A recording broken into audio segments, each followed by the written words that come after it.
क्या आपने कभी सोचा है कि हम मंदिर में हजारों रुपए चढ़ाते हैं, घंटों पूजा करते हैं, फिर भी मन को शांति क्यों नहीं मिलती? क्या भगवान को हमारी पूजा पसंद नहीं आ रही, या हम कोई ऐसी गलती कर रहे हैं जो हमारी सारी भक्ति को मिट्टी में मिला रही है? आज की कहानी आपकी आंखें खोल देगी। एक गांव में राघव नाम का एक आदमी रहता था। राघव बहुत बड़ा शिव भक्त था। पिछले 21 सालों से उसका एक नियम था। वो रोज सुबह 4 बजे उठता, नदी में स्नान करता और सोने के लोटे से शिवलिंग पर जल चढ़ाता।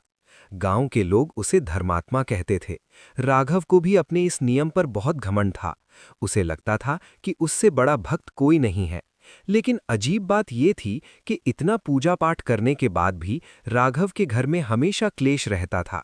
बेटा बात नहीं मानता था और व्यापार में हमेशा घाटा होता था। एक दिन राघव मंदिर जा रहा था। रास्ते में एक बूढ़ा भिखारी ठंड से ठिठुर रहा था। भिखारी ने कांपते हुए हाथ फैलाए और कहा, भैया बहुत भूख लगी है, कुछ दे दो। राघव ने गुस्से में कहा, हटो यहां से, अभी नहाकर आया हूं, पूजा करने जा रहा हूं, मुझे छूकर अपवित्र मत करो। और उसने भिखारी को धक्का दे दिया।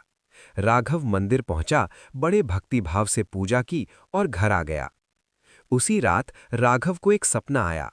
उसने देखा कि वो भगवान शिव के सामने खड़ा है और अपना सोने का लोटा आगे कर रहा है। लेकिन जैसे ही वो जल चढ़ाने लगता, शिवलिंग गायब हो जाता।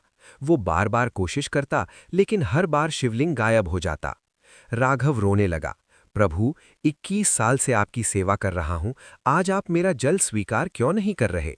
तभी एक आकाशवाणी हुई, राघव, तूने मंदिर में पत्थर की मूरत को तो नहला दिया, लेकिन बाहर बैठी मेरी जीती जागती मूरत को ठंड में ठिठुरने के लिए छोड़ दिया। आवाज गूंजी, जब तूने उस भूखे को धक्का दिया तो वो धक्का मुझे लगा। जब तक तेरे दिल में इंसान के लिए दया नहीं है, तब तक सोने के लोटे से चढ़ाया गया जल भी मेरे लिए मिट्टी समान है। राघव पसीने से लथपथ होकर नींद से जागा। उसे समझ आ गया था कि वो कहाँ गलती कर रहा था। उसका अहंकार उसकी भक्ति से बड़ा हो गया था। अगली सुबह राघव मंदिर जाने से पहले उस भिखारी के पास गया। उसे अपना कंबल उढ़ाया और खाना खिलाया। उस दिन जब उसने मंदिर में जल चढ़ाया तो उसे अपने मन में एक अजीब सी शांति महसूस हुई, जो पिछले 21 सालों में कभी नहीं हुई थी। दोस्तों, ये कहानी हमें सिखाती है कि भगवान सिर्फ मंत्रों में नहीं, बल्कि हमारे कर्मों में बसते हैं। अगर आप दूसरों का दिल दुखाकर, घर में क्लेश करके या अहंकार में डूबकर पूजा कर रहे हैं, तो वो पूजा कभी फलित नहीं होगी। सीख: सच्ची भक्ति वो है जो इंसान को इंसान से जोड़े, न कि खुद को भगवान से बड़ा समझने का वहम पाल ले।